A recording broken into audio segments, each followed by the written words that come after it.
Olá pessoal, tudo bem? Meu nome é Pedro Muck e você está em Prova Engenharia. Vamos dar continuidade à nossa aula sobre terraplenagem, pavimentação, chegando na nossa segunda parte da aula de equipamentos. Vamos lá pessoal, meu Instagram é @ppedromurga, aproveita para me seguir, manda um direct para conversarmos um pouquinho mais sobre concurso em Engenharia Civil.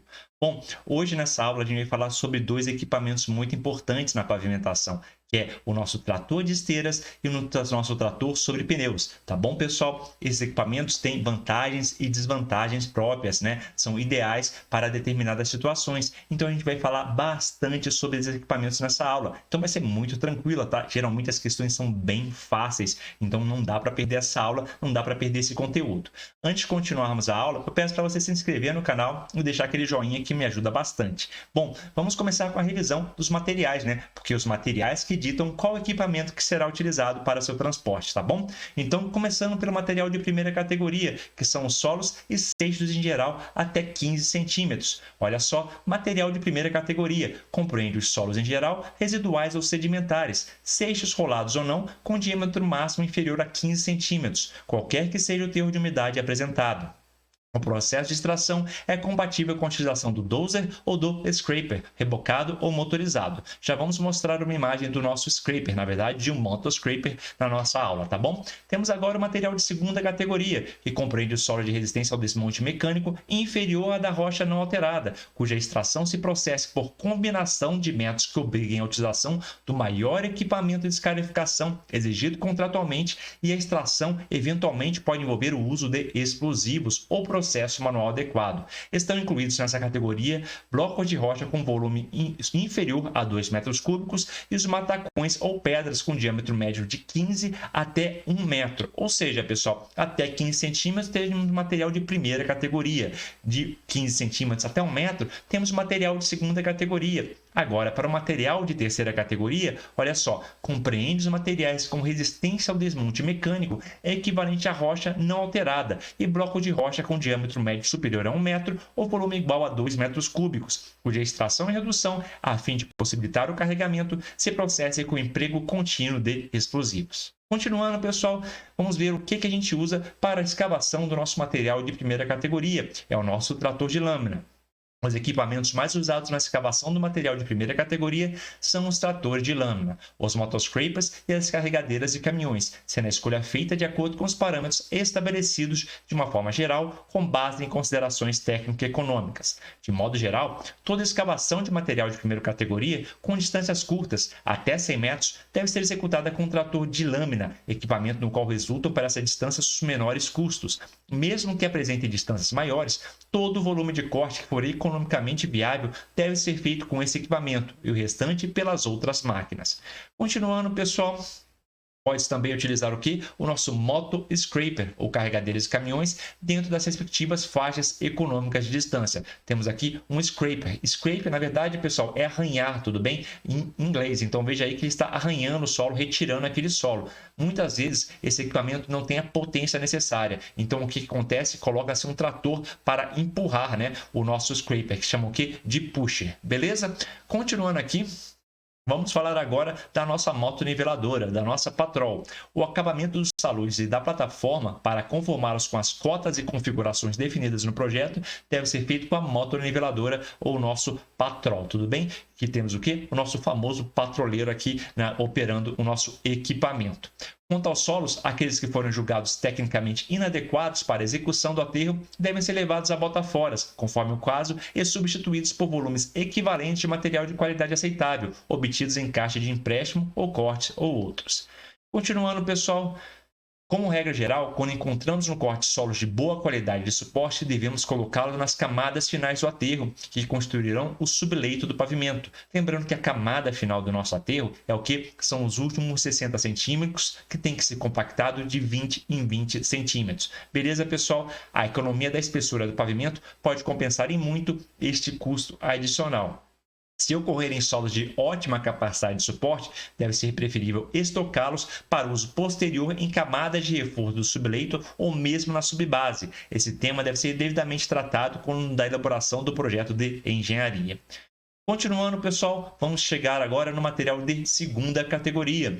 Os materiais classificados com segunda categoria são aqueles que não podem ser escavados de forma normal e econômica pelos equipamentos usuais, a saber, o trator de lâmina, motoscrapers, escavadeiras e carregadeiras, devido à elevada resistência mecânica à extração, que pode atingir valores estimados de 500 a 1.000 kg por centímetro quadrado. Para isso, você usa o que, pessoal? Os escarificadores ou reapers, que são esse equipamento aqui que fica atrás do nosso trator de esteiras. Para o desmonte desses materiais, devem ser utilizados escarificadores ou reapers, que são montados na parte posterior dos tratores de esteiras de elevada potência e grande esforço do trator. Recomenda-se, nesse caso, o emprego de equipamentos com mais de 250 HP, isso é, tratores pesados da classe CAT D8, D9 e D10. Continuando, pessoal, no que diz respeito aos equipamentos, os seguintes fatores intervêm no processo de desmonte por escarificação: potência do motor e esforço do trator na barra de tração, número de dentes do escarificador, que vai de 1 até 5, comprimento dos dentes e velocidade de deslocamento na primeira marcha. Continuando, vamos só apresentar aqui, a título de curiosidade da aula, pessoal, o escarificador da Komatsu, tá? Isso aqui eu retirei do manual desse produto aqui. O escarificador de porta a ponta múltipla se distingue pela longa distância do centro da roda motriz à ponta do escarificador, o que torna a operação de escarificação fácil e eficaz, sem que se abra mão da alta força de penetração. A profundidade de escarificação é ajustável em 2 estágios. Beleza? E agora a gente vai chegar no nosso material de terceira categoria. Ao se atacar um corte em rocha, deve-se primeiramente limpar bem o corte e remover toda a camada do solo existente sobre a rocha, para depois iniciar a escavação. A camada sobre a rocha geralmente é constituída de solo duro ou rocha decomposta, removível por escarificação pesada, com emprego eventual de explosivo na redução de blocos maiores. Além da rocha decomposta, pode ocorrer que essa capa se constitua também de rocha muito fissurada, entremeada ou não de terra. Também nesse caso, sua remoção se faz com escarificação pesada e uso eventual de explosivo, como no caso de rocha decomposta. Essa escarificação pesada é feita com trator de esteiras pesado, usando um só dente no escarificador ou do centro. Sempre que possível, a escarificação deve ser usada, pois além de dar ótimo resultado, evita que se use explosivo, cujo rendimento em materiais fissurados é muito baixo. Continuando, pessoal, quando o corte da rocha compacta, também chamada de rochação, ou quando ela é atingida após a remoção da capa, é preciso recorrer ao uso de explosivo, de modo a reduzi-la às suas dimensões, tornando possível removê-la. Os cortes em rocha, como todos os cortes, podem ser em seção de meia encosta ou em seção plena, tudo bem? Diferente da terraplanagem em solos, onde executar um corte em meia encosta ou em seção plena não faz grande diferença, quando se vai extrair rocha, essa diferença é muito significativa, sendo geralmente a mais fácil o corte em meia encosta do que o corte em seção plena, seção caixão. Ou seja, o mais fácil aqui para material de terceira categoria é que tenhamos o que? Uma seção mista em meia encosta, beleza? Isso acontece por 2 razões. Na meia encosta, se dispõe de mais superfície livre na pedra, o que facilita o trabalho do explosivo. Na meia encosta, seção mista, a descarga do corte é muito facilitada pelo terreno, pois reduz as dificuldades do equipamento na remoção da rocha. Em algumas situações, nem é necessário equipamento algum para fazer a remoção, ou seja, ele simplesmente cai, né, pessoal, da nossa meia encosta. Continuando, agora a gente vai chegar nos nossos tratores. Temos o que? O nosso trator de pneu e o nosso trator de esteiras. Vamos apenas apresentar aqui os atributos, né? E o que eles são bons, né? Um trator é bom em uma coisa e é ruim em outra, né? E o que a gente tem que memorizar? O que cai em prova, né? Olha só, esforço do trator. Trator de esteiras é elevado, tudo bem? Elevado. O trator de rodas também é elevado, mas é limitado o quê? Pela aderência, ou seja, muitas vezes ele não tem o quê? Aderência nas rodas para continuar o trabalho. A aderência do trator de esteiras é boa, do trator de rodas é o quê? Sofrível, tudo bem? Ele tem muito pouco aderência. A flutuação do trator de esteiras é boa, a flutuação do nosso trator de rodas é de regular a má. O balanceamento dos dois é bom e a velocidade, pessoal, agora que tá, olha só, a velocidade do nosso trator de esteiras é baixa, tem menos de 10 km por hora a nossa velocidade. Já o nosso trator de rodas, ele vai até 70 km por hora. Veja aí como ele é rápido, ou seja, se o nosso terreno tem uma boa capacidade de suporte, ele fica imbatível em termos de produtividade. Bacana? E é mais ou menos isso que você tem que entender para a sua prova, tá? Geralmente as questões relacionadas aos 2 tratores estão resumidas nesse quadradinho. Vamos lá falar um pouquinho mais dos tratores. A unidade de tração, trator, é a máquina básica da terraplanagem, pois todos os equipamentos disponibilizados para executá-la são tratores devidamente modificados ou complementados, adaptados para realizar as operações básicas de terraplanagem. Chama-se trator a unidade autônoma que executa a tração ou empurra outras máquinas, como o scraper. Se lembra que eu falei para vocês que você pode empurrar o scraper, né, pessoal? Ou seja, você tem um pusher, né, um trator empurrando o nosso scraper para dar mais força para conseguir remover mais solo.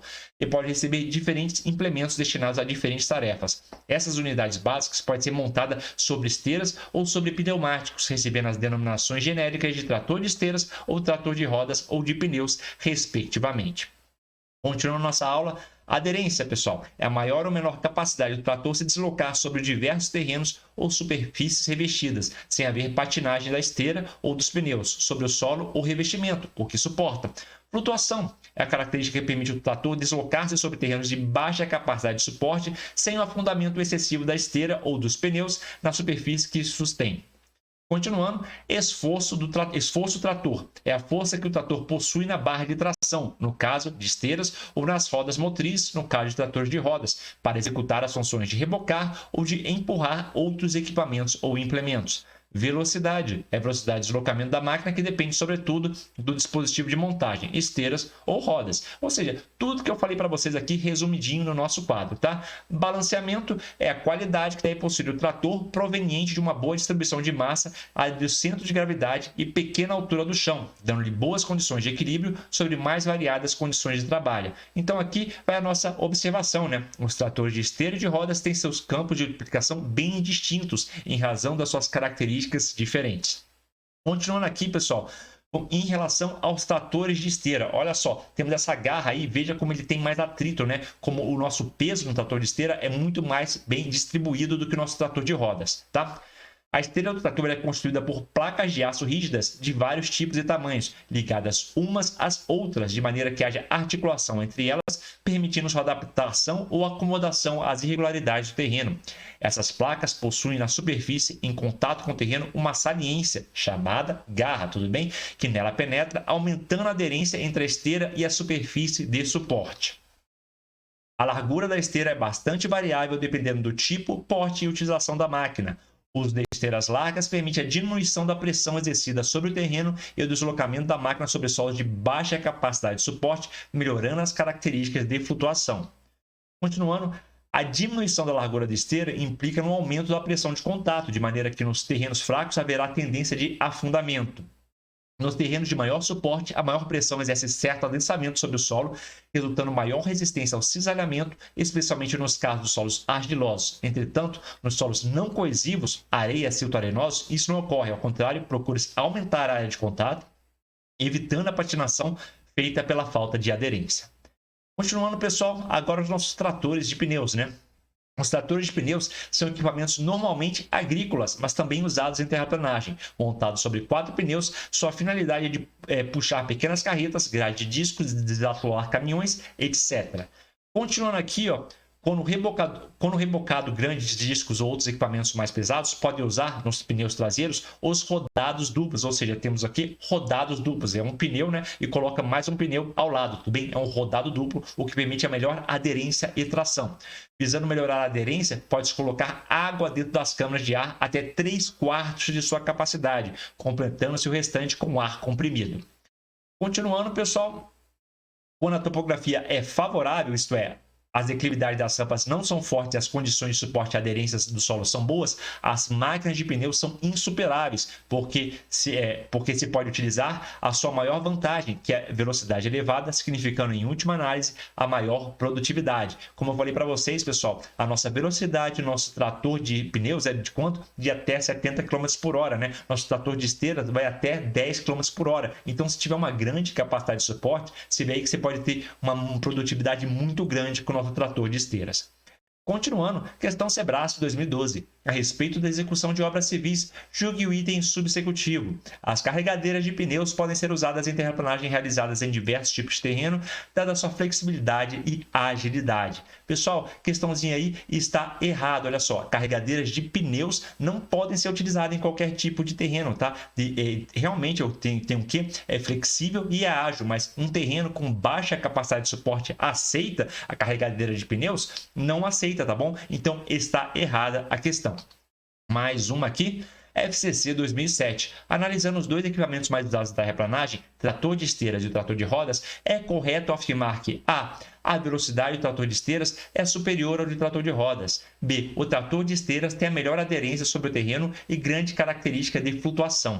C. O trator de rodas tem o melhor desempenho em rampas de grande declividade. D. O esforço do trator é mais elevado no de rodas. E, no serviço de longa distância, é mais econômico utilizar o trator de esteiras. Pessoal, qual que é o nosso gabarito? Questão assim, é bem tranquila da FCC, né? O trator de esteiras tem melhor aderência sobre o terreno e grande característica de flutuação. As demais estão erradas. A velocidade do trator de esteiras é superior ao trator de rodas? Não, né? A velocidade do trator de rodas, né? Até 70 km por hora é melhor que a velocidade do trator de esteiras, que vai até 10 km por hora.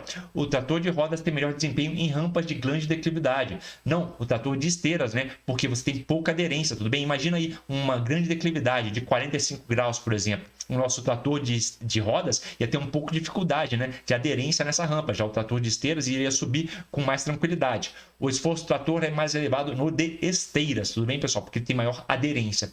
No serviço de longa distância é mais econômico utilizar o trator de esteiras? Não, o trator de rodas. Por quê? Porque ele é mais rápido. Bacana? Então, gabarito aí, letra B. Você vê que essa questão aí você podia matar totalmente com aquele quadrinho que eu coloquei no começo do nosso slide. Mas do Sebrasp de 2015. Em uma escavação, a equipe responsável, sabendo que o terreno tinha boa capacidade de suporte, optou pelo emprego do trator sobre rodas com lâmina para escavação em corte pleno, com distância de transporte até 100 metros. Com referência a essa situação, julgue o item a seguir. A decisão da equipe foi equivocada, porque para a distância de até 100 metros, o uso de trator sobre esteira seria mais econômico que o trator sobre rodas. Olha só, pessoal, essa questão está errada. Por que ela está errada? Ela está errada porque ele falou que o terreno tinha boa capacidade de suporte. Então, você sim pode utilizar o trator de rodas. Bacana? Vamos ver aqui se acabou. Não, tem mais uma. A capacidade de carga do trator independe dele ser sobre rodas ou sobre esteiras. Essa questão aí deu uma certa polêmica. Não está falando da tração do trator, e sim da capacidade de carga, e realmente independe. Depende dele ser de esteiras ou de rodas, tá? Essa questão aí tentaram anular, mas não conseguiram, e o gabarito foi certo mesmo. Beleza? Vamos ver aqui mais uma do Sebrasp. O tempo de ciclo de operação de um trator sobre rodas é menor que o de um tempo de um trator sobre esteiras. O tempo de ciclo de operação de um trator sobre rodas é menor que o de trator sobre esteiras. Qual que tem o menor tempo de ciclo, pessoal? É o de rodas ou de esteiras? É o de rodas, tá bom? Olha só, o tempo de ciclo é o tempo necessário para o quê? Para o trator fazer uma movimentação completa. Por exemplo, ele vai lá, carrega o material, vai até o caminhão basculante, joga no caminhão basculante e volta até a posição original. Isso é o tempo de ciclo. Ora, se o nosso trator de rodas ele vai até 70 km por hora e o trator de esteira vai até 10, obviamente o tempo de ciclo do trator de rodas vai ser menor do que o trator de esteiras, beleza? O que ele está perguntando de forma bem mais simples? Qual é o mais rápido? O mais rápido é o trator de rodas ou o trator de esteiras? O mais rápido é o trator de rodas. Basicamente, é essa pergunta aqui que está maquiada com tempo de ciclo. Beleza? Gabarito certo. Mais uma aqui da OCP. Em uma escavação, a equipe responsável, sabendo que o terreno tinha boa capacidade de suporte, optou pelo emprego do trator sobre rodas com lâmina para escavação em corte pleno com distância de transporte de até 200 metros. Em relação a essa situação, assinale a alternativa correta. A. A capacidade de um trator sobre rodas é maior do que de um trator sobre esteiras. A decisão da equipe foi equivocada, porque para a distância de até 100 metros, o trator sobre esteiras seria mais econômico que o trator sobre rodas. O tempo de ciclo de operação de um trator sobre rodas é maior do que um trator sobre esteiras. O tempo de ciclo de operação não se altera se ele por ele ser sobre rodas ou sobre esteiras. E a capacidade de um trator independe dele ser sobre rodas ou esteira. Pessoal, qual que é o nosso gabarito? Nosso gabarito é letra E. Claramente uma questão inspirada nas outras da OCP, tá bom? Veja aí que são muito parecidas as questões, tá? Veja aí como é fácil você estudar esse assunto, tá? Sempre vai cair as mesmas questões para você. Memorizando aquele quadrinho, você praticamente vai conseguir acertar todas as questões sobre trator de esteiras e trator de rodas. Beleza? E finalmente acabou a nossa aula, dando aí 20 minutinhos. Espero que tenham gostado. Se gostou, já sabe, se inscreve no canal e deixa aquele joinha. E até a próxima.